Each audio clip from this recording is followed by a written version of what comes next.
No, that's good for Right. YouTube. Looks like we're going live, and it looks like we're live. Hello, everyone, and welcome back to the Paragon, the Overprime Partners, where we're going to be talking all about rank this week, the place where noob stomp heroes go to die. I'm the Mangoose.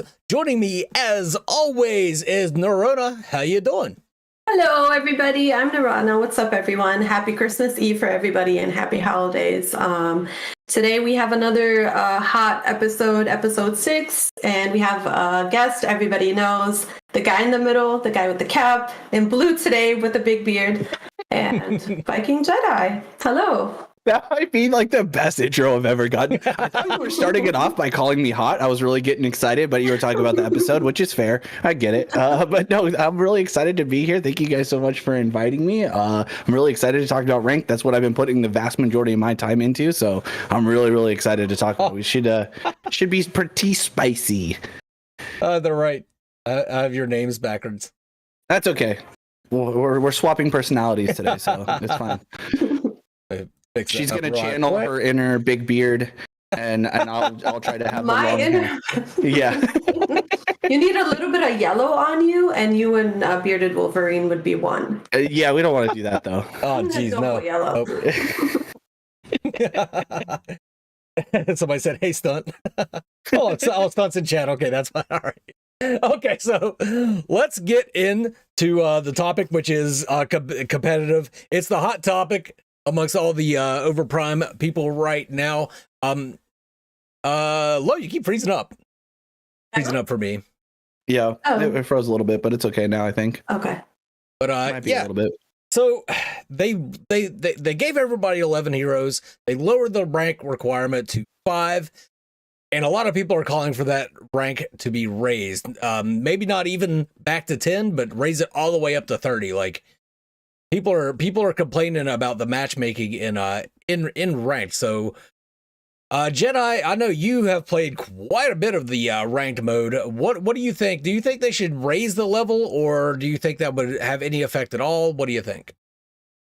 So I 100% think they should raise the level. I actually even threw it into the Discord as one of the things that as a feedback, and it got actually a pretty decent amount of upvotes before it got moved up really far, and I don't think people see it anymore.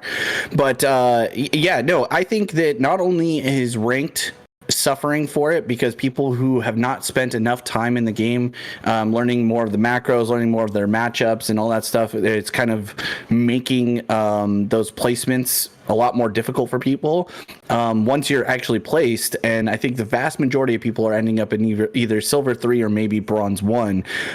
It makes that elo very difficult because even like really top end players like Soul Reaper started in silver 2, and he had a brutal climb to get to where he is now, which is where he belongs. But it also, I think, makes for a worse experience in quick play because you're getting people who are getting level 5 and they're for the most part going and playing comp, and so it's too quick. So for both ways, I think they should go to level 10. Honestly, there could even be an argument for making it level 15, and I don't think it's bad, just to give more people more time to get familiar with the game and the macro that is present in this game, even though a lot of people like to call it a brawler. Yeah. You think they need a specific amount of practice before they're able to do competitive? Like, what do you guys see when they're at level 5 and they jump to like competitive mode? Do you see like a slack and skill, or yes? What do you see most? Yeah, it's just all around game knowledge. People not paying attention to the mini map, not knowing how to ping. I think also just not understanding matchups and understanding where their champions are strongest versus weakest. So that it just, you really see in ranked a lot more stomps. It's either one way or the other. Either your team is hard stomping because everybody's on the same page and doing the right things, or the enemy team is stomping you for the same reasons. Just a lot of people just don't understand. I think the slight nuances that come to running the map, especially early game. That pre 20 minutes, it determines so much of what's going to happen post 20 minutes. So if you've gotten like no neutrals, you haven't gotten any of the mini primes, you're not setting up vision around, you're duo lane and making sure that they can farm up successfully, you're in a world of hurt. And a lot of that falls on the jungler, but I think it also matters a lot for like your mid laners. They have a lot more responsibility than just sitting there AFKing in mid lane and farming up. They really need to be present and joining up with like their jungler, ganking side lane, ganking right lane, or duo lane. And you just don't see that happen unless you have some higher level players who understand the way that they can make a bigger impact in that first 20 minutes. Post 20 minutes, it starts to become a little bit harder because the buffs become everything. Waves are usually pushed up one way or the other. So you're scrambling for farm. It gets a little chaotic and a bit nuts after 20 minutes, but that's just my take on it. I don't know. That's how I feel about it. What about comms? Do you see, like, for example, do you see people taking different heroes that they're not supposed to be and playing them as a role that is not usually known because it's hit harder or something? I want to throw in there on this a little bit, but I do want to point out real quick. My nephew is in chat. Jonah Games, go give him a sub. I didn't even know he knew that I had a YouTube channel, I guess. But let's go. That's awesome. So yeah, the comms thing, like, people will pick whatever the hell they want to in when it comes to ranked, and it doesn't work. Like, that kind of stuff works whenever you're in quick match. I don't think that really has anything to do with account level. That has more to do with just inexperience with ranked play. They don't seem to realize that it's a bit of a higher caliber of player that's willing to risk it in the ranked and kind of put themselves on the line a little bit more. And then what they're also saying in chat, it's pointed out that just a profile level doesn't mean people are better. That 100%, like, raising the level requirement certainly would not solve all the problems. You would still have a lot of bad players in ranked, but you would have, I think, less people that just have a complete misunderstanding of the game. I also want to point out too that this is like their season 0, right? Like, they have never had ranked before. Usually when you're playing a game and you're playing ranked, there's something to go off of there. There's a foundation for them to build from. They know a little bit more. The game knows a little bit more about what your skill level is. But with Paragon the Overprime, they don't know that. So you're getting matched against the entire spectrum of players, and it's probably not going to be like that next time. I do think it's still a problem that needs to be addressed, and Soul Eve needs to take steps to fix it. However, I definitely don't think that it's going to be as much of a problem once we get into the next season of ranked, which I'm sure they'll have ranked seasons going forward. I agree with that. I definitely think comps become a bit of an issue. It's hard. I think the levels thing, while of course levels do not equal skill, you can make a pretty solid argument, though, that if you've spent enough time in the game and you're to level up past level 10 and etc., you have a stronger understanding. You should have a stronger understanding of how the game flows and all the different nuances. I have guys getting into ranked that are still struggling to buy items, and they don't know the builds for their characters, or they don't even. I have guys showing up, and I'm playing in solo lane, and the support runs to solo lane because he's just not paying attention or doesn't know, or a duo laner will do the same thing, and they start farming and not paying attention because they don't care. They're just doing their own thing. Also, the trolls. That's another thing. It's a free-to-play game. Lots of people will make ults. You get to level 5 super fast. They just keep making, and they want to fuck with people's games. Sorry, am I allowed to curse on this one? I don't know if you get. Yeah. Oh, okay. Yeah.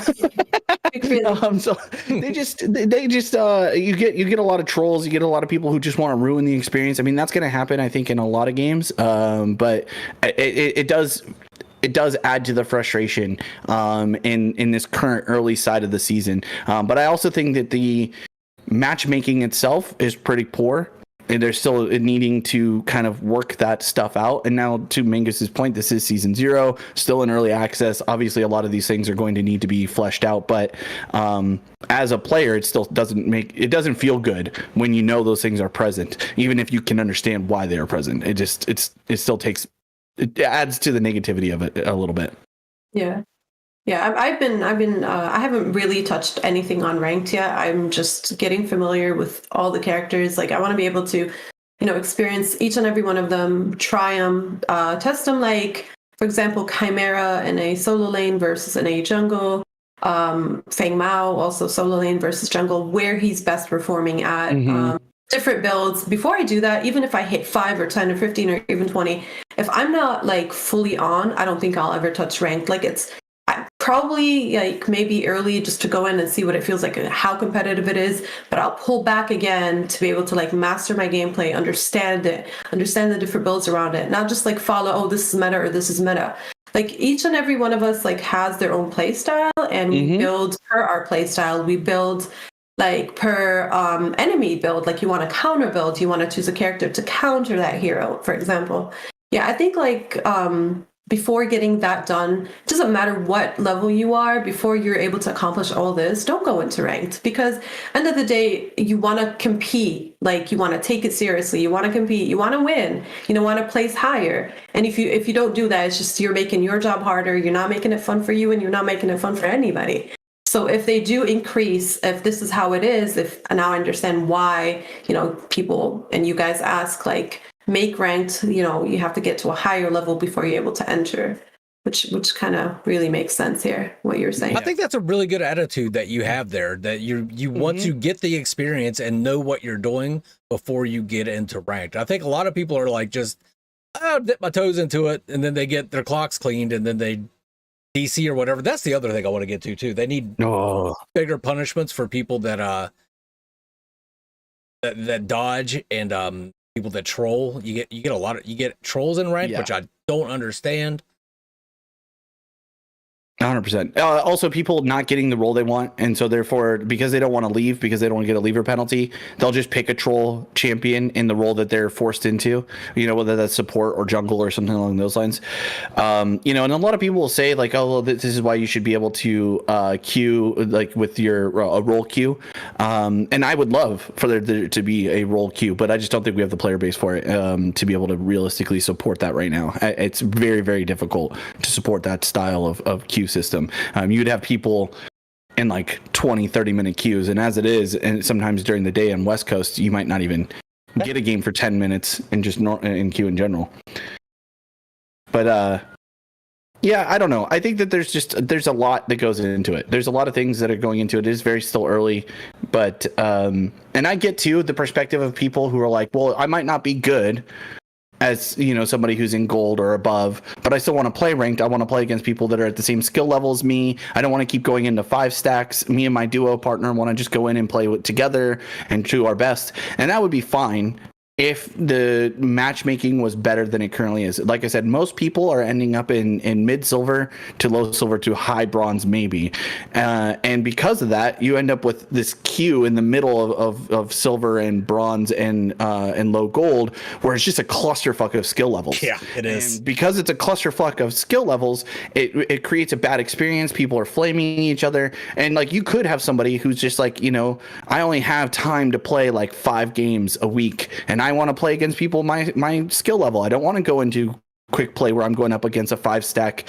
and I'm just getting my shit pushed in. I want to play against people my skill level, but you end up against people who aren't your skill level. Even though you should be playing against bronze, you end up playing against high silver or gold players, and it creates a poor experience all around. So hopefully they adjust that stuff and they get it under control. But again, it's so early. It's going to take them a lot of number crunching. It's really easy, I think, for me to sit here and say like, this needs to be fixed. Like, what the fuck? But it's obviously going to take time. And I think we all, and this is speaking to myself because I get really impatient. If you guys watch any of my streams, I'm like yelling and getting really mad because of stuff that happens in ranked. But it's a growing pains process, unfortunately.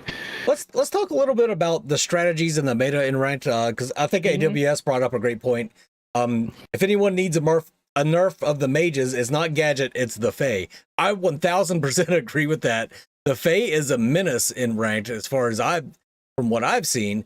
Gadget, not so much. I think people just didn't expect that Gadget would be on the table, but I don't think Gadget is nearly as powerful anyway. But yeah, the Fae dominates the mid lane. Like she's the number 1 mid laner. But you see people banning stuff like Wraith, and it's like, why are you banning Wraith? Like that is not a good ban. Like no. Rampage is a good ban, Steel is a good ban, the Fae is a good ban. Yeah, definitely not Wraith. I don't know why people keep banning Wraith. That's so weird to me. It's not a rat. What's that? No, What about Fake Mao? What do you guys think of him? Or even Aurora? Because we were talking about Aurora. We were saying that I think Aurora's stronger than people that give her credit for. Yeah. Did they ban her in raid? No, she doesn't even get picked hardly ever in ranked, to be honest. I don't think she even gets picked that much in quick play, to be honest. She should, though. She should. To be honest, she's stronger than people understand. I think they just don't know how to build her, or they think that she's supposed to be like a mage, and they want to build her damage or something like that, and that's not the strength of her. Her strength is being a disruptor, having so much CC and survivability, and she does have sneaky amount of damage, but I wouldn't say that's the focus of her. But I would love to see more Auroras in game, not against me in solo lane, please, actually. But no. You heard him. You heard him. He wants an Aurora beat up. I do think she's stronger than people give her credit for. She might be a little bit more situational, depending on the team comps. I definitely think that Wraith is overvalued. I can see why people still want to ban Gadget. I don't think Gadget is as overpowered as she felt before. She's still very strong. I do think Faye is as strong as her now, especially with her E being AoE and refunding mana and all that stuff. The thing with Gadget is she's so safe to pick. She doesn't really have a bad matchup. She might have a matchup where she goes even, or maybe there's a skill matchup. And so I think for that reason, people still don't want to deal with her, because you can't really punish her in lane unless you are really, really good or they're really bad. And then that's a coin flip a lot of people aren't willing to take.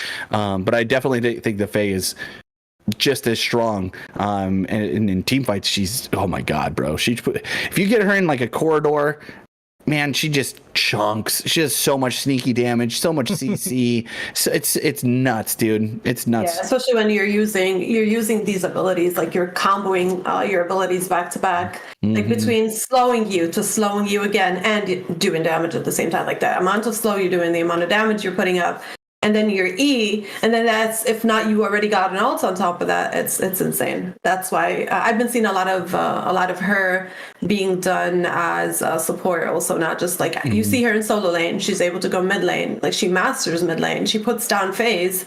I'm proud of her now because I play her a lot now, and a lot in support. Like any steal early on, like she can beat him up. If there's a steal against you and you're ranged support, and yet a Faye, oh my God. Like she just annihilates everything. Steel's so strong though. Anytime I get a steal in my game, I'm stoked. He offers so much disruption, so much CC. He's nuts. It bums me out. People don't want to play him. I think it's because he's not as flashy, right? He's not a cute girl running around. You know, I don't know. I've also been seeing a lot of Shinbi. Shinbi's getting played. And I don't know if it's just because the skin and everybody loves the skin. I don't blame you. It's a very, very, very, very cool skin.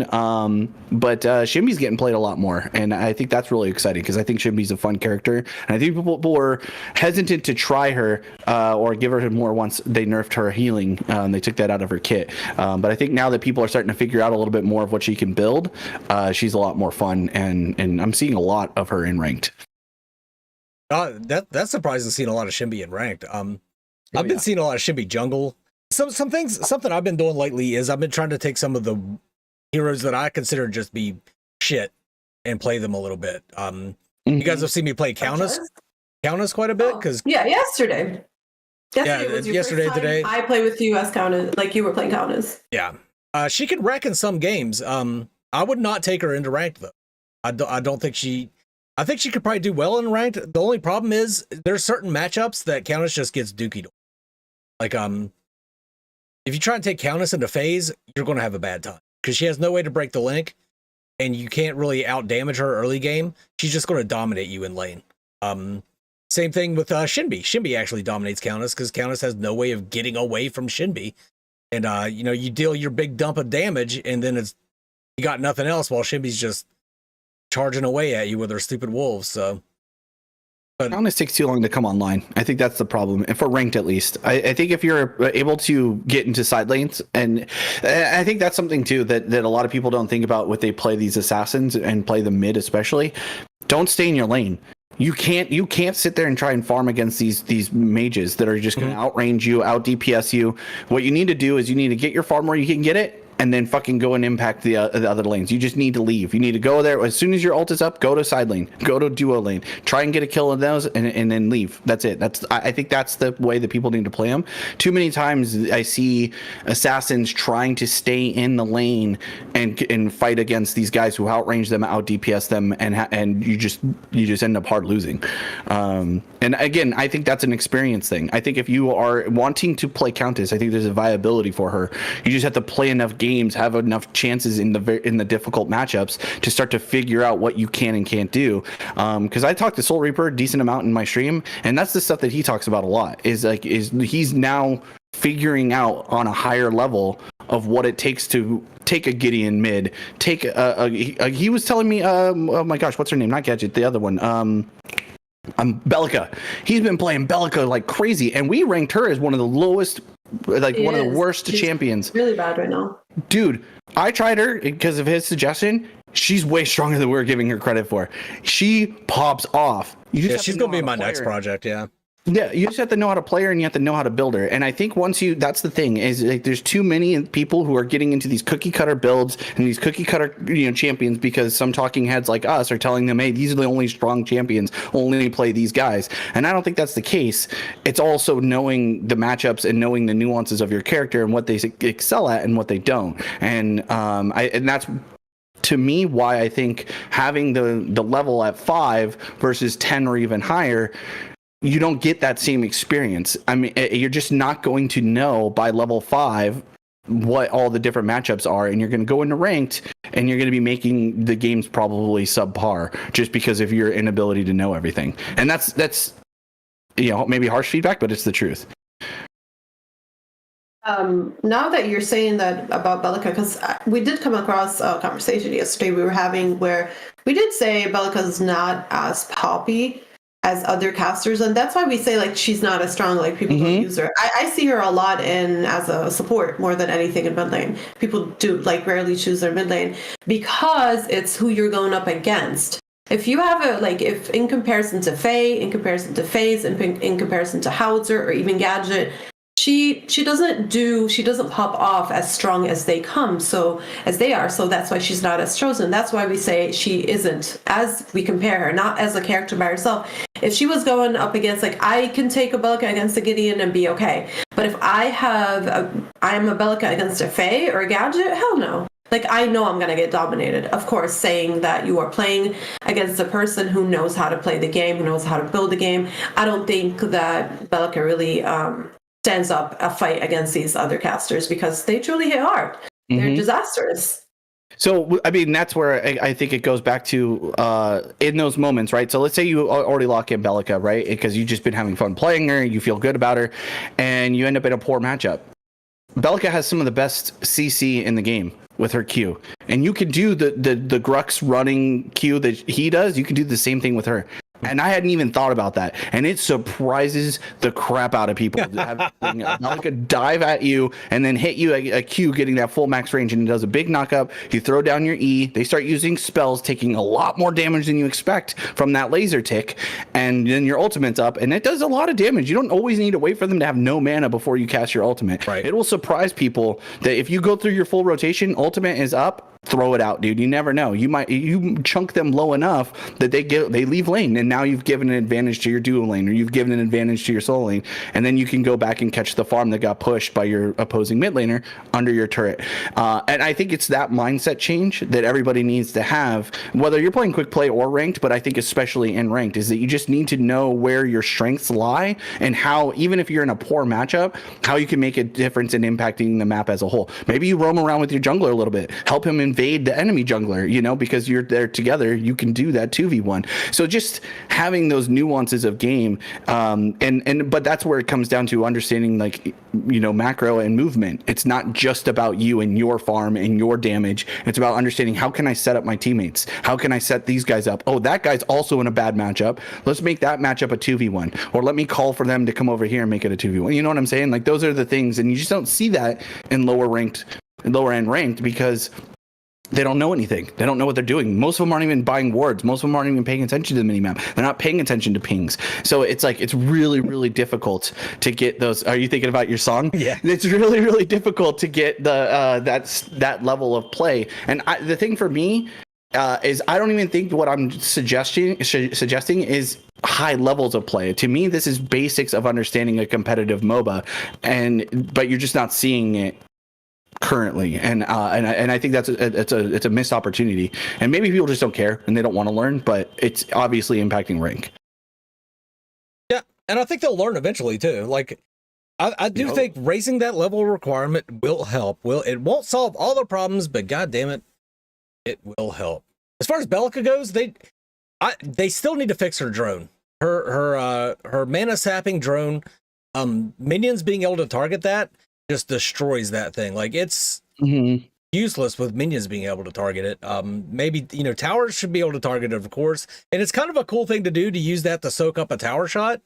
But it's so good, actually. Or you use it a tower dive with it. Yeah, you use it to tank the prime for a little bit. Like it's there's a lot of uses for her drone, but in lane it just gets destroyed as soon as the enemy laner uses an ability, because it zaps them, and then all the minions turn to it and wipe it out. So if they fix that, she would be crazy good. No ego or stunt this stream. Bad accent gaming, unfortunately, no. They are both in transit. We're the ones that are stuck here doing nothing. Nothing but playing Overprime. I've been playing a crapload of Overprime lately too. We played a bunch of games last night, Lo. Viking, you and I have been playing games left and right. I've been watching you stream it all the time. Yeah, I've had Soul Cloud. I was in his stream yesterday, and he was saying, I ran in against Mangoose the other night, and he was playing Countess for the first time, and he annihilated me. I was like, were we against each other? I thought he was talking about our games last night, but apparently, people were saying Mangoose's Countess is actually putting in a lot of work. I haven't played Countess, but maybe once in the jungle, and she's viable in the jungle, but in team fights against all these like Xena, like if you're a Countess jungle against Xena jungle, no. Girl. I don't think. Do you guys think a Countess can beat up on a Xena?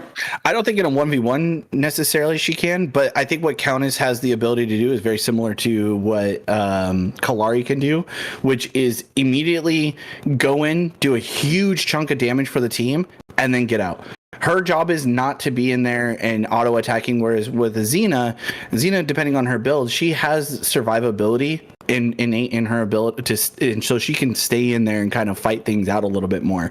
I think what a Countess needs to do is find flanks. I also think Countess, just like Kalari, needs to try and keep the game from becoming a 5v5. Split the map, force like a 100%. You know what I mean? And do those types of things. But this is again kind of going back to the skill level. Like if I'm playing ranked and I see an assassin get put into the jungle, one of the 3 assassins, I know that the game set is totally different. I need to be way more, attentive to helping out in if she gets invaded. I need to be way more attentive when they're wanting to take objectives, because they're not going to be able to tank them as much. So if I'm playing Grux offlane, I'm going to need to be more tanky. I'm going to need to make sure that I'm in there. But a lot of other people don't pay attention to that. Again, they just get into their lane. They figure it's a 1v1 or a 2v2, and they just AFK farm or AFK PvP with their laners. And then they're surprised when all of a sudden, the other side of the map is getting ganked and getting 2v1'd or losing because they're not paying attention to it. And it happens all the time. It just seems like people go in there and they turn it into a PvE game when it's a fucking PvP game. You need to be aware of it. And I'm not like sitting here speaking like I'm perfect at it, right? Everybody's going to have their mistakes. I'm sometimes tunnel visioned in. I have ADHD, as you can tell probably by how fast I talk. I make mistakes just like anybody else does, but it's the consistency issues. It's the things where people, and when you get called out on it, like, hey man, we really need to group up for this stuff. Fuck off, bro. Don't talk to me. Don't tell me what to do. I'm just going to be over here doing my thing. And it's like, okay, then why are you playing a team-based MOBA at all? Why? There's plenty of solo games you can just go and play if that's what you want to do. So I think it's just a mentality thing too. Let's go through, and I want your perspective on this too, NureOnna. We'll talk about who do we think is best in a role, like the top 2 for their role. If you are going to be, if you want to prep for ranked, and the ones we think that you should probably prepare yourself to play. One or two. Two per role. A role or a hero in a role. 2 heroes per role. That's such a good question. You can answer the support part. And chat, be sure to throw in what you think. That would be what makes me think of it is their chat's talking about Muriel right now. If I was to go with supports, I would go Decker and Muriel. Would be my top. Like learn Decker and Muriel. Decker and Steel. What about Steel? I think Steel's a better offlaner or a jungler than a support. He's a great support. He's a great support, but I think he's going to lose to a good Decker. I think he loses. Well, it depends on a lot of it. Also depends on the carry, but yeah, a lot of that depends on the ADC. Yeah. I would put Muriel and probably Narbash, to be honest, just a little bit above Decker. Not because I think Decker is bad, but I think Narbash offers again tankiness, healing out the wazoo. Yeah. Also has CC, and his ultimate is obviously huge in team fights. So those would be my two. I think that because I'm also a fan of having two champions that do different things. So Muriel and Decker, while of course not exactly the same, I think they offer similar things as mage supports, whereas Muriel and Narbash is more of a tank sustain support, and Muriel's more of a shielding mage support. And I think learning those two roles will set you up, because you could be like, ooh, this is a game where we need a tank, I'm going Narbash. Ooh, this is a game where I can impact the side lane on Muriel and come in with all these shields and just be there for my team and spamming all these buttons. And so I think Muriel is proactive, Narbash is reactive. Narbash can heal up after somebody's taken damage. If you're playing Muriel right, you should be shielding your ADC before they take damage, so they don't actually take that damage. Throwing a shield on them as they're running away isn't going to do jack shit. So NureOnna, what's your picks for support? I'd go with Decker and Steel. I would leave the option of Muriel, just because I kind of want to. I think you're taking it more as a ranged support is always gonna be better than a physical or like a melee support. You're right, because I can literally poke my enemy from a distance. But again, like if I want to withstand a fight, there's a fight happening. If I'm a Steel and not a Muriel, for example, I can build support items and I can build tank items to where I can actually take damage, absorb that damage off of my carry. Just like Muriel will shield it off, there's a point where there's no shield, right? But there's also like still damage being applied to your carry. If you're a Steel and you're tanky enough, and of course you're building your support items, right? You're able to absorb that damage and probably even cause more damage, to where people will think twice before they approach you and try to fight your carry. So I've been always a fan of a Steel more than a Muriel. I love Muriel. Don't be upset with me, Muriel. I'm sorry. I'm sorry, baby. I don't think you're actually that far off, honestly. I think the same reason why I say Narbash, you could easily say Steel, because I've definitely been in games where a Steel is the reason why their game is winning, because they're so disruptive. And that the E in duo lane, dude, not only does it stop farming, it can stop ultimates. It's so fucking strong. It is probably one of the strongest deniabilities, because it covers the whole lane. It's massive. If you try and walk through it, you're slowed. Steel is strong. Steel is, and I think, again, to Mangus's credit, you can play him support, you can play him jungle. I've seen him mid. Don't think it's a good idea, but I mean, do what you do, and solo lane for sure. Put these ideas in people's heads. We don't want to see Steels next week in mid lane. Yeah. All right. His stun is more than enough. I mean, come on. Do not forget that Muriel cannot poke. Like, one stun from Steel is more than enough, really, to cause a lot of damage. Like, after the enemy stunned with that Steel smack, dude, like if you have a follow-up carry, that's it. But Muriel, I don't think she can open an opportunity like that, regardless of her pokes. Oh, I disagree with you there, but I understand why you're saying it. But I just, you know what I mean? Like Muriel, that moment of freeze, that moment of stun, like it's like you're shredding him. He's right there. Like, hit him. Just keep hitting him. You know? Dude, I've now witnessed so many times a Muriel interrupting like a big, like, okay, so like they're doing a dive in, they're going, and you see ultimates coming, and that Muriel stun comes through on a big, because it's huge, it's a massive thing, and it takes over the whole lane. and they're all stunned out of their ultimates. They're not stunned long enough for us to all engage and do like crazy things like you would with a steal, right? But a steal goes up, comes down, and like they're still able to get damage off in the meantime. That EQ combo is instant, man. It is fast, and it comes up on a cooldown wicked fast. So I see what you're saying. Plus that right click, bro, I'm telling you, that right click from half a fucking mile away, being able to throw that onto people to get them out or to continue chase downs, and it's on like a 5-second cooldown late game, bro. It's wild. It's nuts. It gives people heart attacks. If you guys haven't seen it, go watch the Mangus clip of him trying to keep me and Jelly Knees alive while we're at literally you can't even see our health bars, but he's playing as Muriel.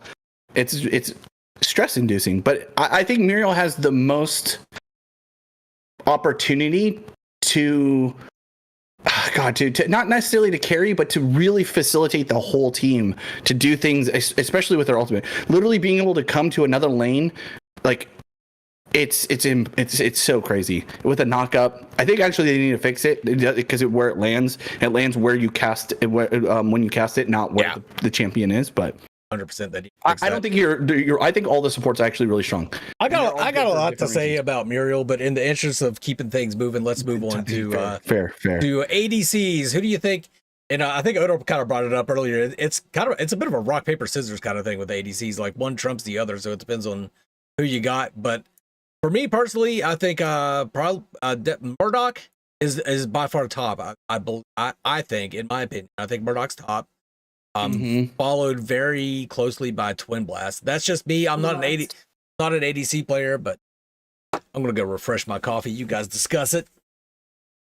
I think I'd agree with your Murdoch and with your TB. However, I've seen lethal Sparrows as well, because she's able to she puts a lot of damage. I mean, like between her and TB Murdoch, I think they're all at the same level. Definitely not a Revenant. I could not compare. Revenant before the early access was hitting harder than he is now. I think any TB can a good TB can beat up a Revenant. But between TB and Murdoch, maybe switch Murdoch for a Sparrow sometimes. I think Sparrow can hit hard too. Her ultimate is shredding. Her ultimate is very shredding.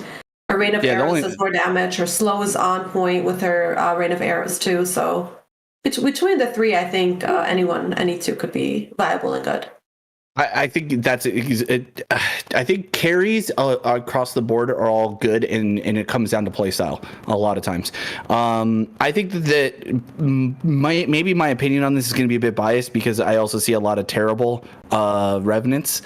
I think Revenant takes a lot more nuance to play than people give him credit for. They've just played against a Revenant who popped the fuck off on them and was doing like crazy, insane damage, and so all of a sudden they think Revenant is the strongest carry in the game.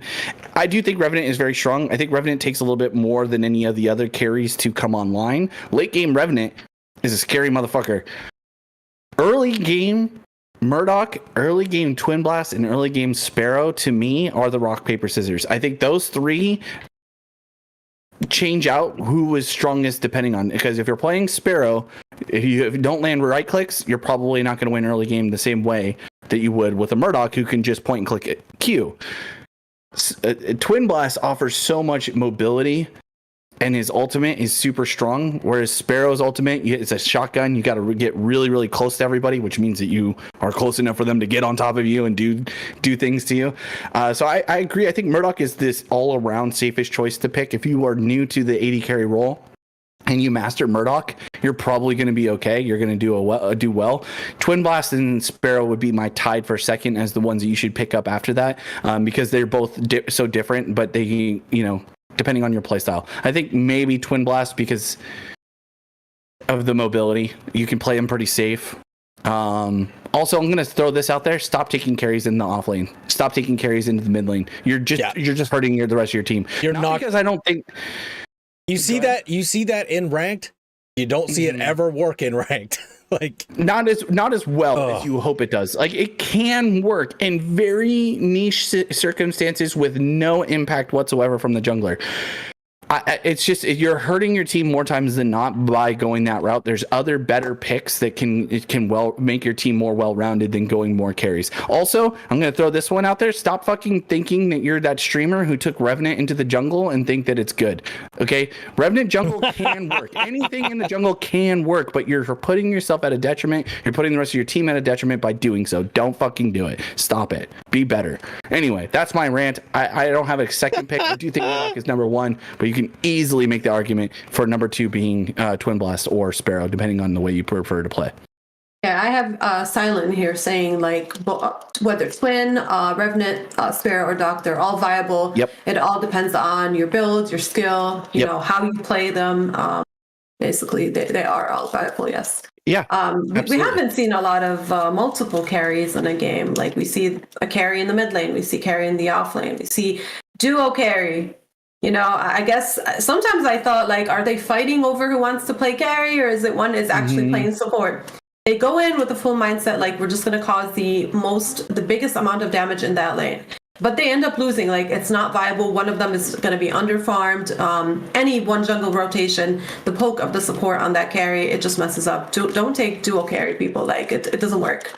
The only one I would say that maybe works as a support is Wraith, and that's just because the sheer amount of poke. He also gets to scale off of taking the support item. He gets his own wards in his kit. That's disgusting. That's disgusting. Don't say it is. I think he can be disgusting as a support. I think Wraith is overvalued in almost every role outside of support, to be honest. I don't think he's that good of a carry. I don't think he's that good of a mid laner, and I think he's a shit off laner. So I think Wraith is really, really able to have a lot more impact as a support than he can almost in any of the other roles, especially giving his ultimate. You can use the ultimate as a support in a way bigger way than you can as a carry. You know what I mean? Because it doesn't do damage, but you can use it as a disengage. You can do it as a way to sneak back into lane and surprise your laners, that kind of stuff. But you're not going to see that as a carry. And because you're using the support item, you can still build those AP items that make those right clicks fucking do damage. And I think that's a viable thing. I still think there's other supports that are better, but if you're really wanting to be more of a DPS focused support, you can go Wraith as a support. Would you build him physical damage or energy damage? Would you build his physical for support? Spirit's Teardrop. Spirit's Teardrop for support. Yeah, that's insane. But like, if you do just want to play him as a carry, because I've seen people type in the ADC. Chat, don't run mage. Don't run mage Wraith as an ADC. Like a blue ADC. You're never gonna drop objectives. You're never gonna drop towers. It doesn't work. Don't run mage Wraith as an ADC. If you're going to build him ADC, build him ADC. Yeah. Yes. Like that. No, he's not wrong. It's just here's my asterisk. Here's my asterisk. And people can agree or disagree. It's all about whether or not you can land your right clicks. If you're not landing right clicks, if you're missing even a single right click in any team fight at all ever, then you're hurting your build, because everything about his build is AP is around his right click. It does insane amounts of damage and it goes fucking far, and then people will not understand how far away you can tap them with your right click.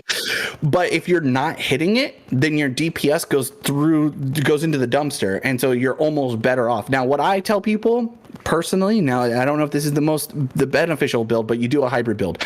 You do your mage ones, but there's mage attack speed items so that you can still auto attack and do damage through your autos, but you're also getting those stacks through AP. You're not going to do as much damage with your autos as if you were building them full AD carry items, but I just think physical Wraith is easier and safer. But if you're going to go physical damage Wraith, you might as well go somebody who has abilities that scale off of physical damage. So just go Twin Blast, just go, Revenant, just go literally any of the other carries, because all of their abilities scale off of damage. And then there you go. Just don't play Wraith. It doesn't make sense to me, because none of his abilities scale off of damage except for his auto attack. It just doesn't make sense. Sure. That's true. I don't know. That's just All my right. take. There's a lot of guys who are 80 carry mains. Raven is one of them. You listen to him more than me probably, but that's just. I think another carry I would take in the carry lane is Decker. Today I've tested her on crit damage as a carry with a Narbash support and went 31-1, guys.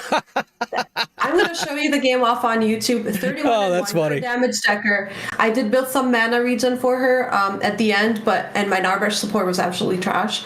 But I did great. You know, I was being, you know, people were toxic talking to me because I did that. They said I was nuts. Man, I let the rampage run away from me. All the carries run away from me. I did so much damage. She hit hard. I don't know what it is about Decker if you build damage on her. Maybe her butt is bigger. We're going to have to talk about that, chat. We had a talk with Mangoose. We're going to have to talk about that. Maybe she got some extra implants. She hits harder. Dude, build her damage. Put some mana regen with her at the end, and you'll see what are you going to do with her. But off to you with the next role we were going to talk about. Next role, I guess, let's move on across. Go to mid lane. Let's do it. My top picks for mid that I think people should learn is probably the Fae and Gideon. Yes, Fae and Gideon. I agree, but Gideon isn't as toxic as Have a Hat. You need gadgets. Yeah. I can't see a gadget intimidate me with Have a Hat and not give it back. She is just insane. She is still hitting so hard that even though Gideon is really better now than before, and his range is better, his rocks, his combo wombo are great, I still think one good bomb from gadget is more than enough to take you to half health, and you're gonna worry about the second one if it's gonna go on or off. She can just roam around, like have it ready. Oh, he stepped in it, you're done. Like as easy as a click. Absolutely no skill. Very toxic, very damaging. So I don't think a Gideon can really outweigh a presence of a gadget, in my opinion. Jedi. This one's tough for me. I think you just go with the two most OP mages in the game, and I think that's Fae and Gadget. The reason why I think people say the Fae is overpowered is because Gadget's banned in every game, especially in ranked. So Fae is the next best Gadget. She does a lot of the same things that the Gadget does, as far as AoE, lots of poke, lots of damage, fairly safe. Especially now that her Q does 40% speed up, you can legit have some crazy stuff going on with your Q out there. The speed on that is insane. Normally, like I said, I like to have two picks and two that do two different things, but I just think that Fae and Gadget are so strong in the current meta. You're almost doing yourself a disservice if you're starting out, if you're new, by not learning those two, because they're very, very strong. They're very, very safe. You're typically not going to lose lane. You might not always win lane if you're not very comfortable in your matchup. But those are the two I think that you run. And if you want to branch out, I think Gideon is great. Gideon is a lot better now than he was. The CC immunity on his ultimate is super strong. So he does almost always get his full cast off on his ultimate. It doesn't stop people from just looking up and you're not moving and just put all of their damage into you, though. And so you still will maybe die before your ultimate is finished, because the carry just looks up at you and just puts all of their damage into you, and you're just deleted. So from that perspective, it's a bit of a bummer. So that's what I would do. I would just take the two safest mages that do a lot of damage and are always going to be good. Even behind, they still will come online. They scale so well. So that's a Fae Gadget. Easy. Guys, real quick, you guys, both of you keep freezing, and I think it's a me problem, not a you problem. So I'm gonna switch the view real quick. I'm gonna take over some stuff, but I'm gonna switch the view to the pop 5 plays. You guys get a little preview of that, and I'm just gonna mute the pop 5 plays. So yeah, you guys want to go ahead and talk? Interesting comment by Dark Velocity. I don't know if you guys know who Velocity is in the game, but he's a very experienced player, and he's saying it's actually banned Fae and Wraith. And I really want to ask, why Wraith, Velocity? Why do you think Wraith is someone you would ban in ranked? I would never ban Wraith. Yeah, I wouldn't be worried about a Wraith, really. His range is insane. I had to call off somebody. Are you cheating? Because of how far he was hitting me, where I would stand still. But I think that's his natural range. He does hit hard if you're building him right, but I don't think he's a threat as a carry. I'd be worried more about a Revenant if I wanted to ban between Wraith and Revenant. I'd ban a Revenant over Wraith anytime. Between those two, I would. A Revenant is insane. Good Wraith has changed outcomes of fights. Maybe that's true. I think the only time I've seen a Wraith changing is if they get a really good rewind. Their right click damage is insane. I'm not going to disagree with Dark Velocity. The fact that his magical damage is really high. If he gets engaged on though, other than his rewind, if he manages to get it on the right target in a team fight, he just dies. None of his build as a carry keeps him self-sustainably alive. Maybe as a mid, he can do some stuff, but I just feel like there's other mages that have more in their kit that's going to benefit the team and do more in a team fight environment other than just his right clicks over and over again. But I'm not saying that there's not good wraiths who aren't going to take over games. I'm just saying that it's not going to be as prevalent as you see other types of mages doing the same thing. That's my personal take, though. That's not to say that you're wrong. That's just how I feel. He's saying to build in magical damage. I know we talked about that, but in a team fight, if you're building in magical damage and you're trying to, do damage with your abilities, what if you're inside that fight, you're up that close, and you're just poking with your basic attack? You have another Murdoch or Sparrow or Twin against you. What are you going to do with that? How are you going to be able to hit as hard as they are with that? You're on a cooldown. You're hitting with your basic attack. What do you do with that? You're taking more damage from the enemy carry at this point than, I don't know. I think personally, I don't ever think he's a threat unless you guys want to go listen to Viking Jedi and actually start using him as a support. He's fun as a support. He is fun as a support. I don't know if he's necessarily better than any other support you could take in the lane. I just think that if you're going to play Wraith, if you love Wraith or you just want to be an annoying support, Wraith is crazy annoying. But for the same reasons why you struggle with Wraith as a mid laner as a carry is when he gets CC'd, what happens? He just dies. So you have to remember that as a support, right? You don't have anything that keeps you alive other than your rewind, and a rewind is not always viable. In fact, I get saved so many times by a Wraith rewinding me. I will have overextended and done some dumb stuff, and a Wraith will have rewound me, and I'm like, oh, thank God I got rewound. Thank God I got rewound, bro. With the Sevrog that ults you backwards also. Oh, thank you. Thank you, Sev. I really appreciate that. Thank you for getting me out of my own decision here. I appreciate you. No, it's not like I don't think the Dark Velocity is wrong in the sense that Wraith is a garbage champion. I think he's a very nuanced, very niche, and he needs a lot of help to stay viable. And there's other champions that fill his role better. That's how I look at it personally. Yeah, I will say one of my very first competitive matches, I played Gideon against a mid lane Wraith, and he made my life hell for like the first, I don't know, during the laning phase, but after that, it was over. Like once we got into team fights, his surprise did not stack up to a big fuck all black hole on the enemy team. You know what I mean?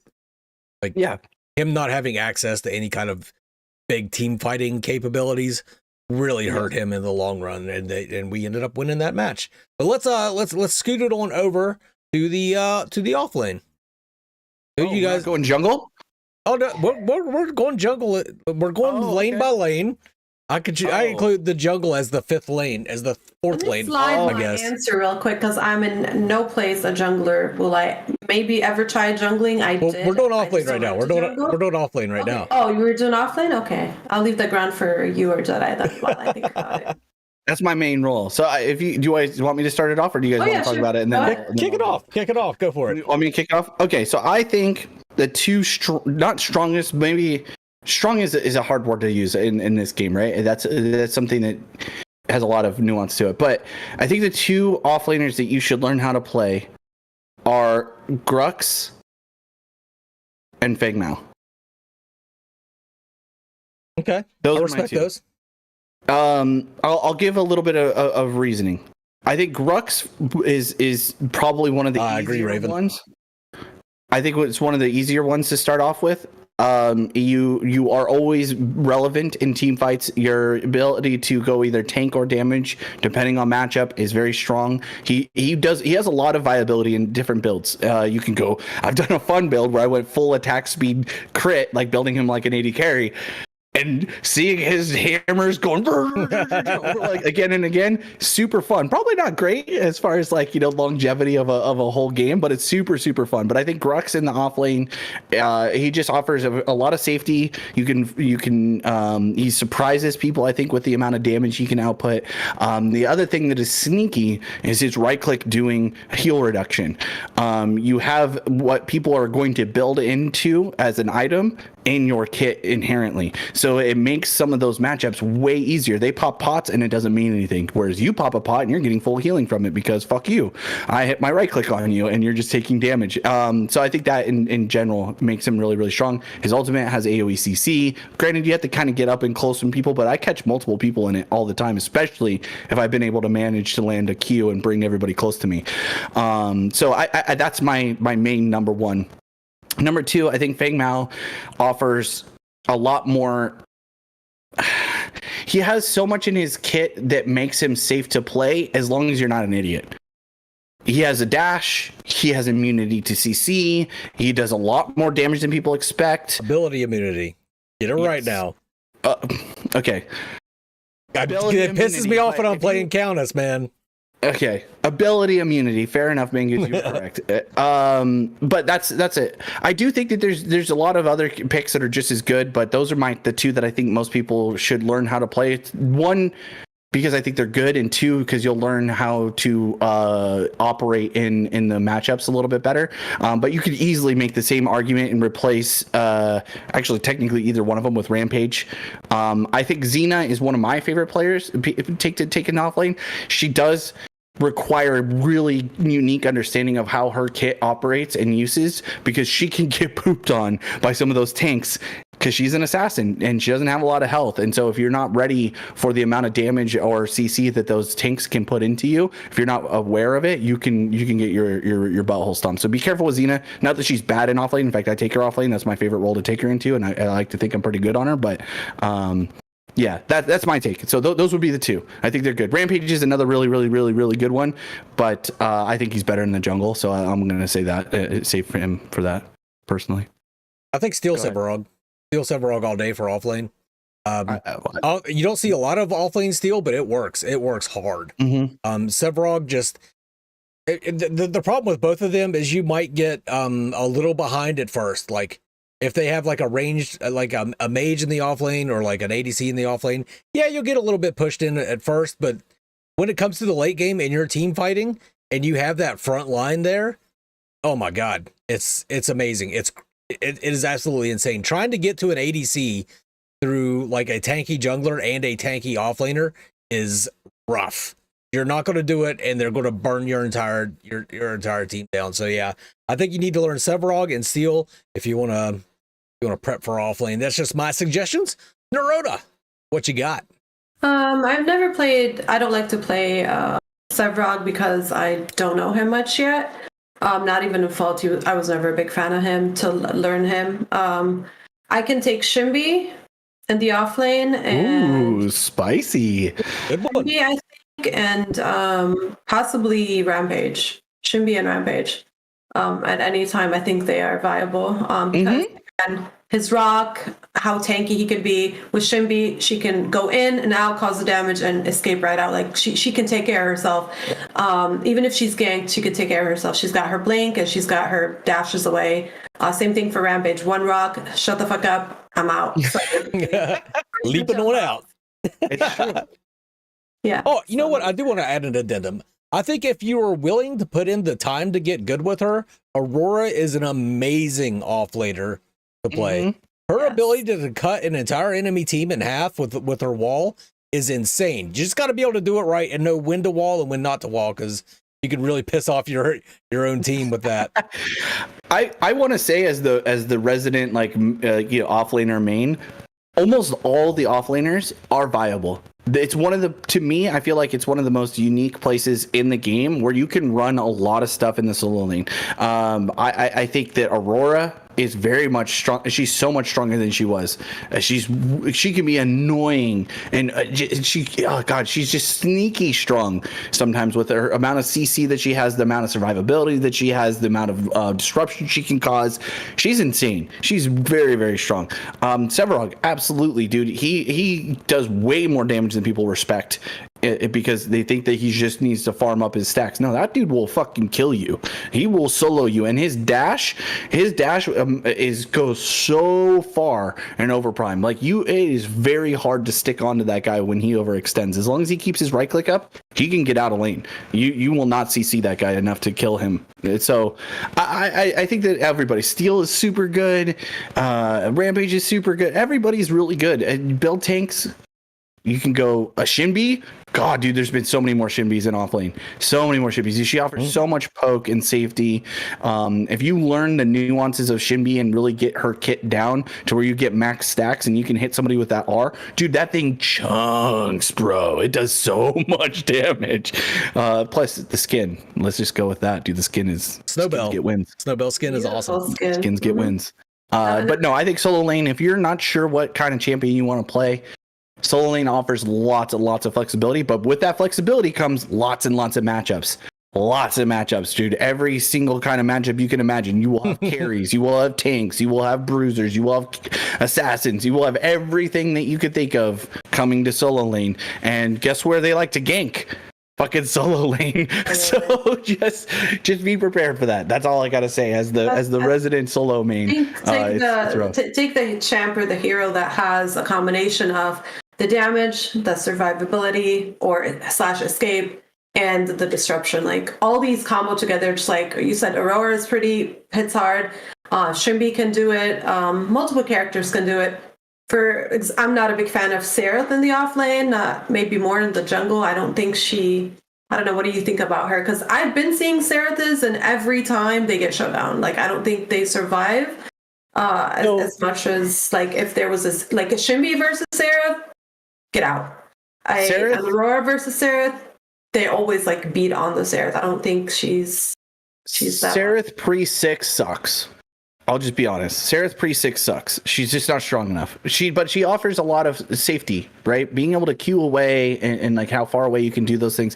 I think after 6, that damage that they buffed on her ultimate, it surprises the shit out of people, and it burns a lot. So when she gets the opportunity to get into team fights and she's tanky as hell, it's the surviving the early game that's hard. And like I said when we first started talking about the game as a whole, and especially in ranked, that pre 20 minutes means everything, I think, to the game. So if she struggled and isn't getting any help whatsoever and to be able to lane and get farm and start to get to her items, once she has, I would say, probably 1.5 to 2 full completed items, she's so tanky, it's really, really difficult to deal with her. And if she's smart, she starts going through those portals and affecting other lanes. She doesn't stay in that lane where she could possibly get beat up on. She goes to other lanes, gets her ultimate off, and does insane amounts of damage while also being annoying because you don't expect her to do what she does all of a sudden in your face. And, with that CC immunity or that immunity that she can go into, she's crazy. She just takes a lot of understanding. And that's why I don't have her as one of my top 2. I think she can be really strong, but the problem is you have to really spend the time to get to know her and her kit. I think our ascend needs to have a distance increase. Whenever you ascend, it seems like you can go forever, but you can't. It's very short distance traveled with ascend. I think it needs to be buffed. So, NureOnna, you wanted to get into jungle. You had your picks lined up for jungle. What do you got? What do you got for us? My weakest point. I think Chimera, because he's always the guy that lives a long, long time. He has a long life. So hard to kill him. I don't know, between a Sevrog in offlane or in jungle, I think I've seen more like hard Sevrogs in offlane than jungle, so no for that.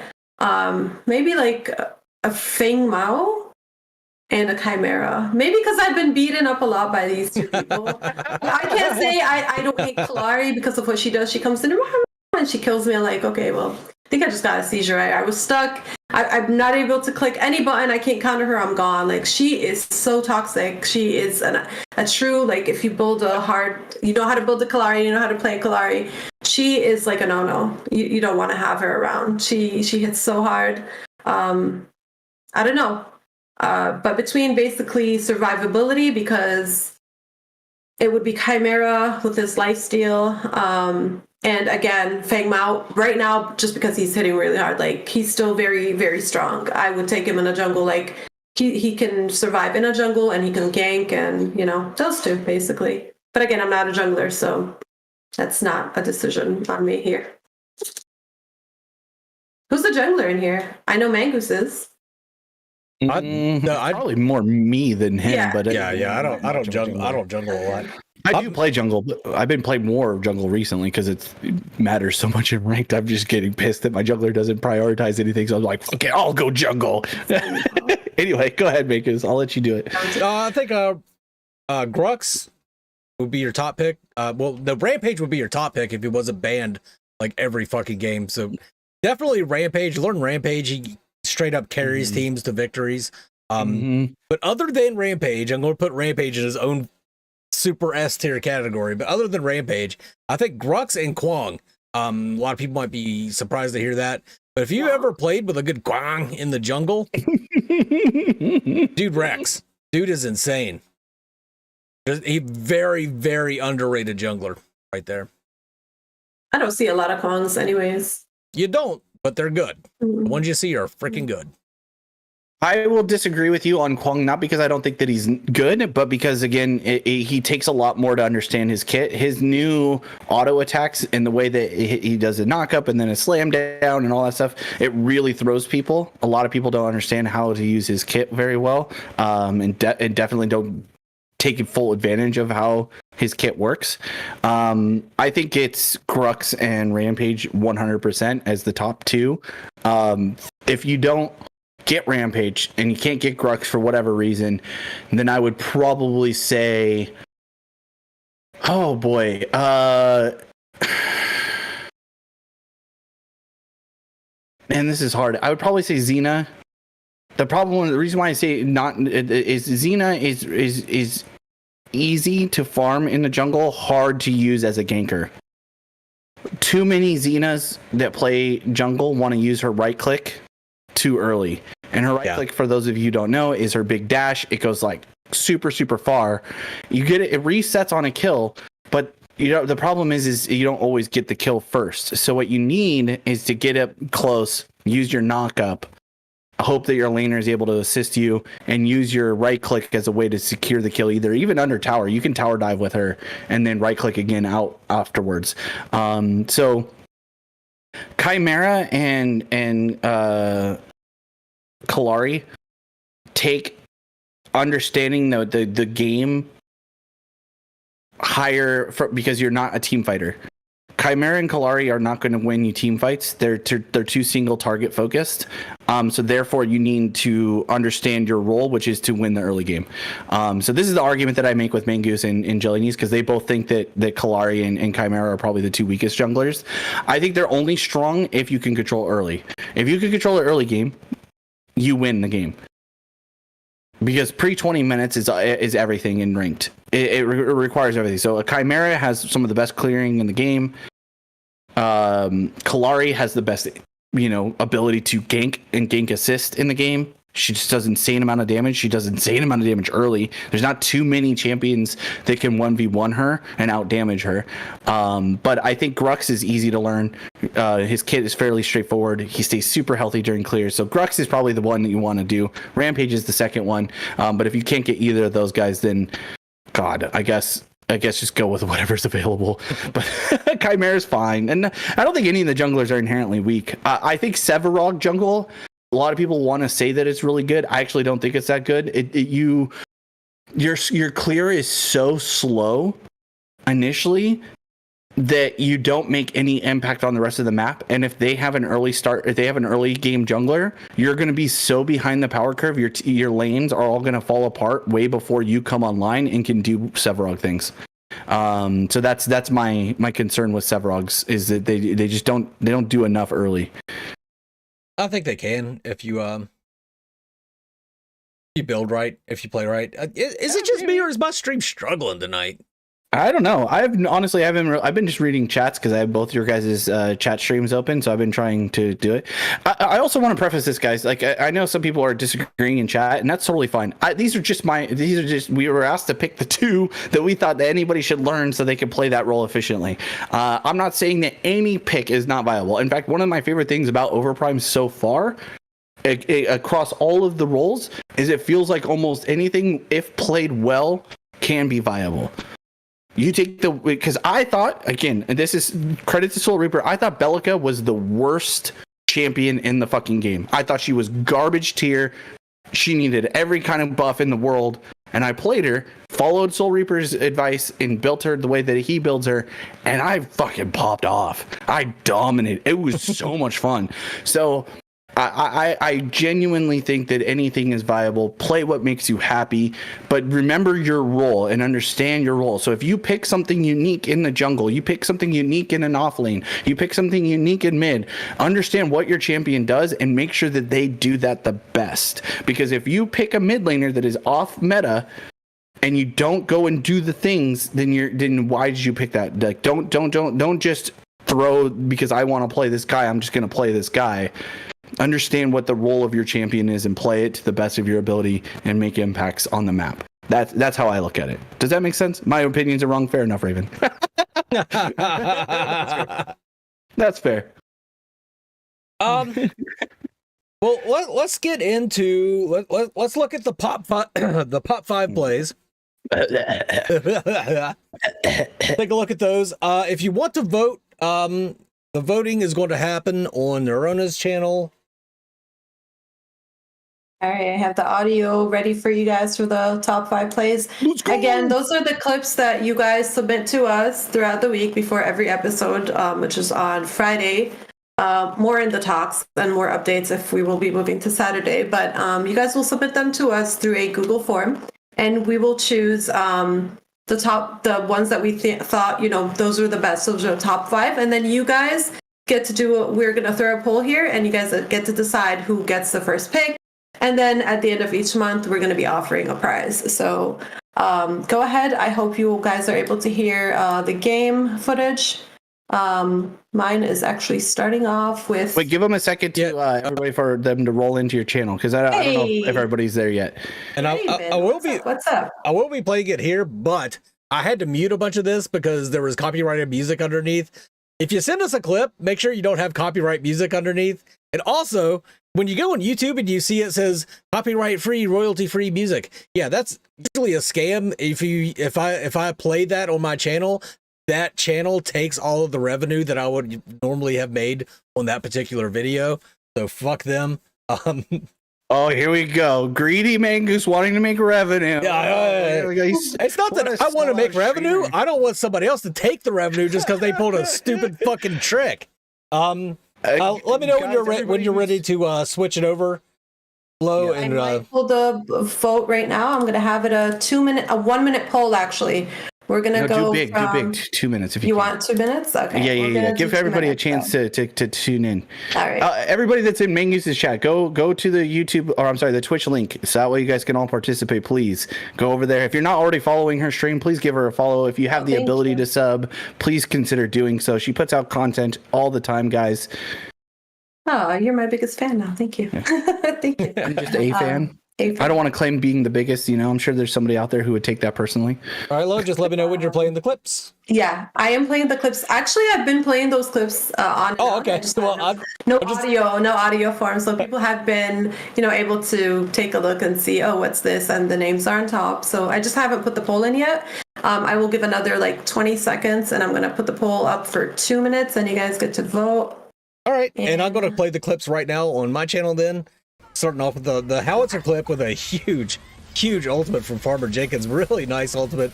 Catches 3 people out and deletes them. Howitzer ultimate is and it kind of hurt my heart to not, when we were talking about who I think people should play. I think Howitzer is amazing. The only reason why I didn't put him higher is because he does have a harder time with his Q being a little bit wonky. Howitzers, though, are so fun. Good howitzers make or break team fights sometimes. Boys, please be spamming the crap out of her channel right now. You guys, now we have Raven with really nice Murdoch play here. Just slamming it down with Murdoch. You see the power of Murdoch with the target check, and Raven plays him so well. He plays every ADC really, really well. The dash away and the kill. He's got the triple. He's got the quadra right now. He's looking for the penta, and then Gideon offers himself up for the penta.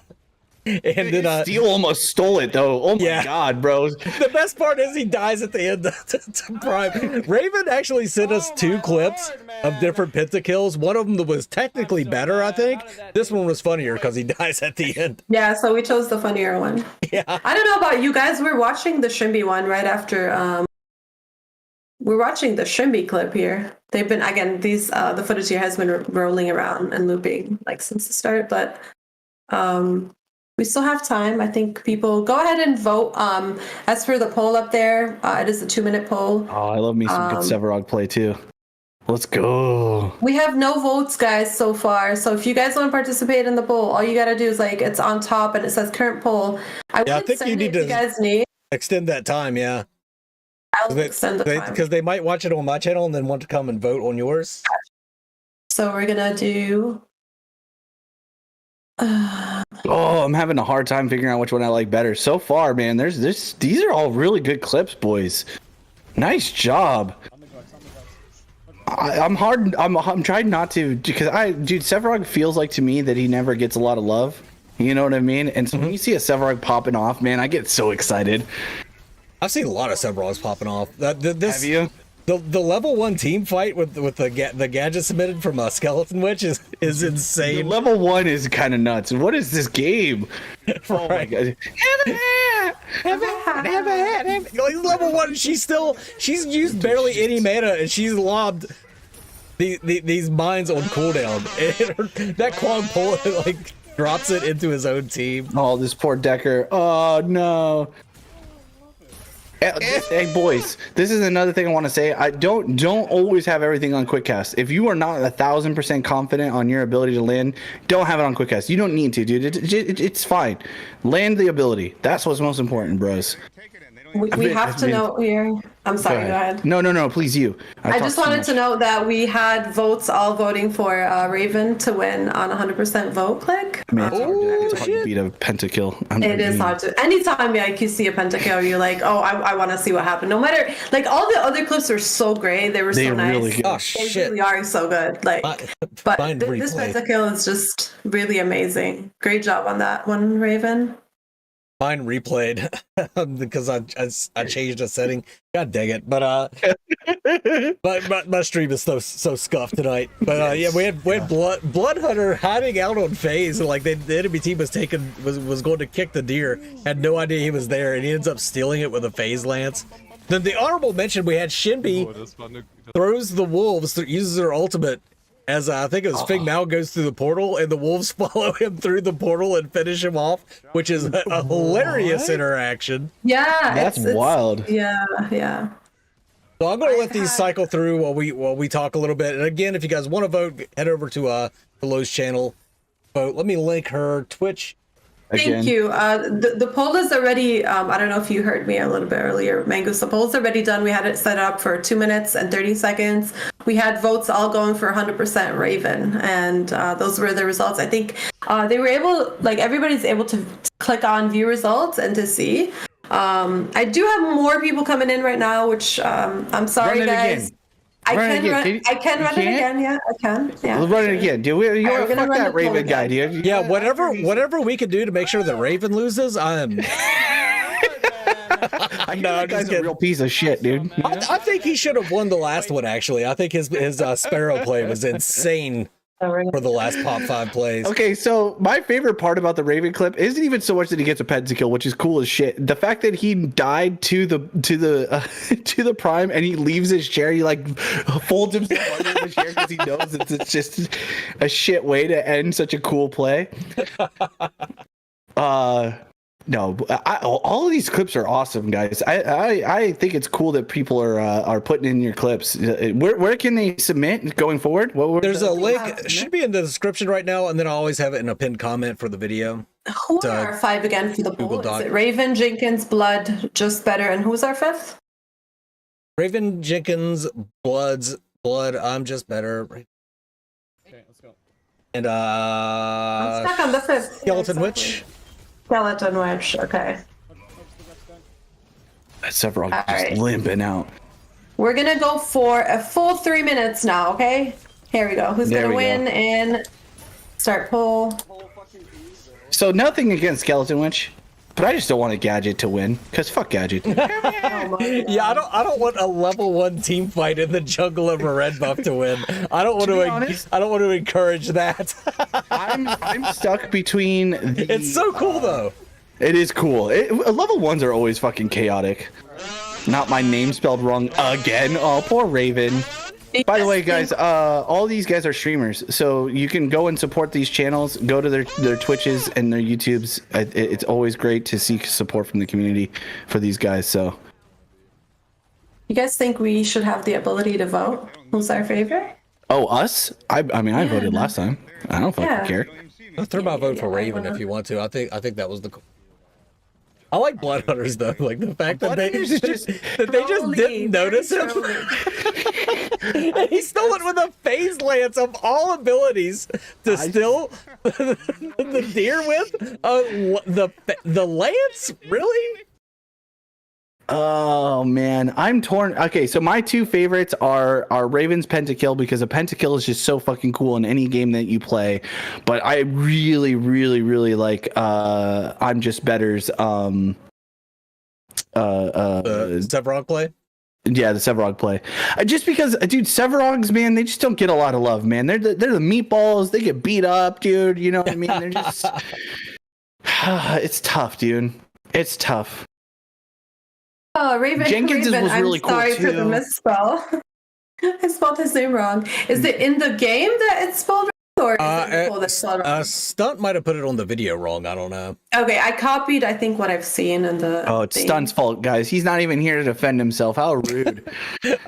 I just noticed it on the background scroll. You can tell that I'm checking out Countess's ass from various angles as we're loading into the game. Oh, God, dude. Oh, let's spin that around there. I'll take a look at there. See how it clenches up whenever she. My vote's in. I'm going to make it contentious. Again, it's up for 3 minutes. Time is decreasing. Yeah, we're almost Probably- done, boys. Get over there and vote. Almost There's way more people in chat right now that need to go and vote. Get over there to the channel and make your votes heard. Don't be that guy that doesn't vote, okay? Don't be that guy. I'll be, as your dad, I'll be very disappointed in you. Don't do that. Yeah, and Just be good of boy. course, drop NureOnna a follow while you're there. Please do so. See, I've been calling you NureOnna instead of Low. I'm so proud of myself. I still call you Low. I like Low better. Well, then change your name to Low. I only know you as Low because when he refers to you when we're talking and stuff like that, he's like, "Oh yeah, I was playing games with Low," so I only know you as Low. Perfect. So to me, I was like, That's "Oh, fine. dude, I'll get to hang out with Low. Let's go." You know, since we got to hang out, we were fighting yesterday, him and I, and we actually had to pose. There's a clip about it. I'm not sure if I want to pass it down, but we stood there comparing butts. It's a right? three-way tie. It's a Stop. three-way tie. What the hell? No way. Oh, No I wish I way. could go vote right now. I don't think I can. Oh, boys. You can't. The poll ended. We gotta choose. Oh no. Okay, well, We I have guess a tie, we'll guys. tie break. I guess we all three have a vote. I'm voting Raven. I voted though. I'm voting Raven too. Oh, I'm okay. sorry, Well, but then I'm my sorry, vote doesn't better. matter. Guys, My clips vote are doesn't matter awesome. Yeah. I vote I'm Just Better. So you guys win because you guys have 2 votes versus my 1. Congratulations. Raven wins. Yeah, it's they're all Raven great. wins. Yeah, to be honest, They're all great. It's Really just good. when we hear Pentakill, we're just like all Pentakill's hard to be upset about. Yes, exactly. Yeah, big true. And him dying to the to the Yeah, that was funny. It's more about his reaction to after he dies because he's like, I just gotta get out of here. Like he's just like, fuck, what the hell? I have one of the coolest moments in the game, and then So I have another poll. You guys run go it ahead, again just with give me a only minute. those 3. Oh my god. Oh no.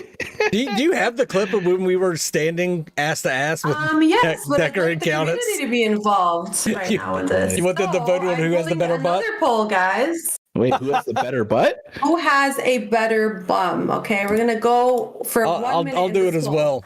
Oh It no. is content does not meet guidelines. Are you kidding me? Give me all the women in here. Bum. No, don't say butt. Don't say butt. I said bum. It doesn't. I think it wants me to put them all. We're gonna go gadget. I'll do a poll in my chat too. We're gonna go. I'm just doing Decker and Countess.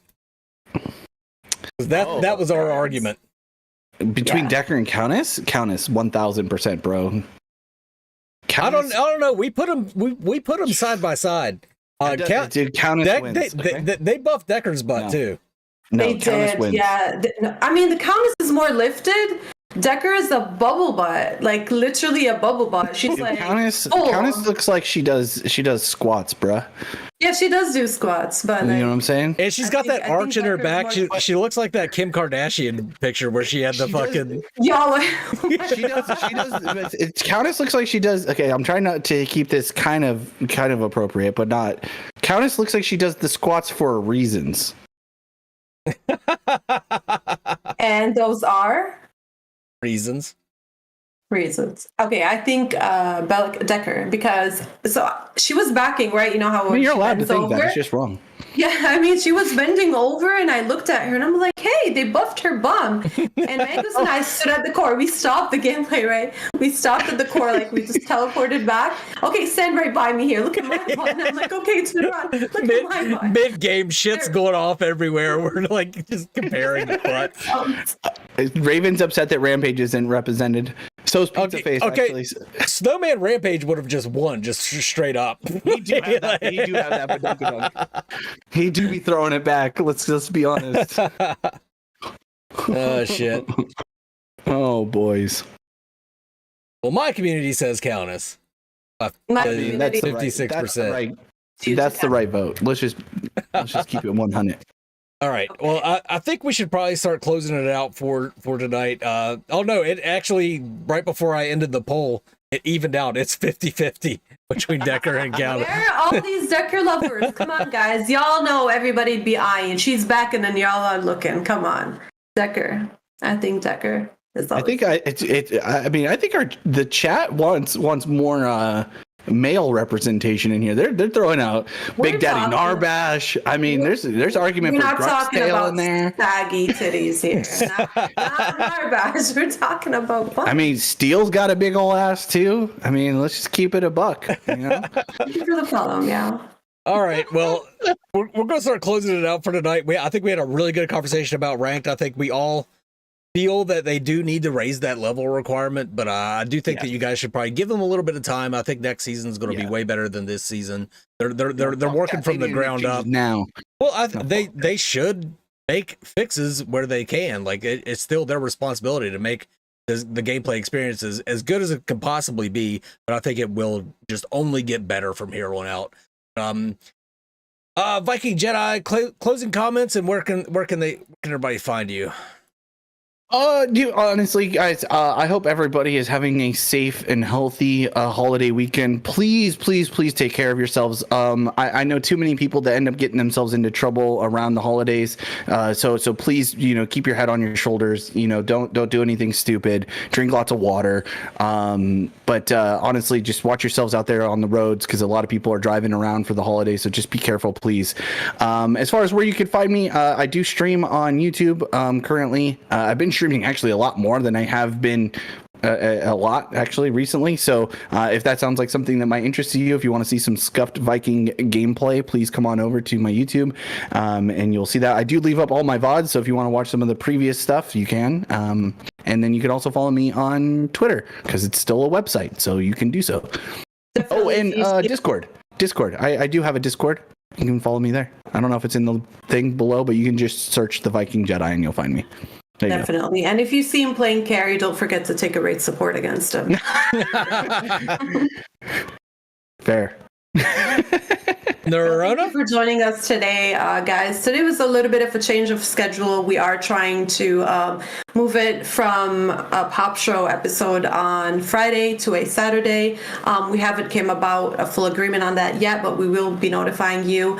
As always, guys, submit your clips to us. You know, you have a full week starting from today, you know, all around until next Thursday. We go through them. You know, if you want to show off your, you know, your pentakills, your trolling, your funny moments, anything, we here to let that happen. And end of the month, after, you know, 4 different settings of clips, we're going to be giving out prizes.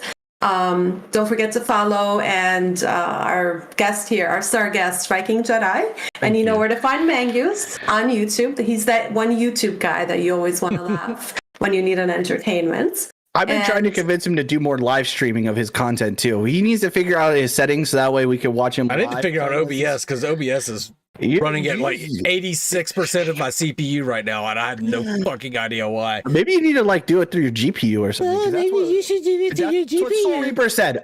Listen, I'm just passing on the message, okay? Soul Reaper said run it through your GPU. I am running through my GPU. I went over it with Windu. You know what? You smell like I ranch dressing. don't know what's going. Thank you. But yeah, that's gonna wrap it up for this week. Thanks for everybody coming out. Let's get some mangies in the chat as we're closing things out. But this is the Paragon Overprime partner signing off. You guys have a hat. Have a Merry Christmas, guys. I redeemed a daddy chill. I didn't know what that was. What is a daddy chill? Daddy chill. I already redeemed it. I redeemed it a while Have you ago. never I had seen? Have you 500 channel points? Have you never seen that? No, I missed it. You haven't Damn it! seen I wasn't Daddy paying Chill? attention.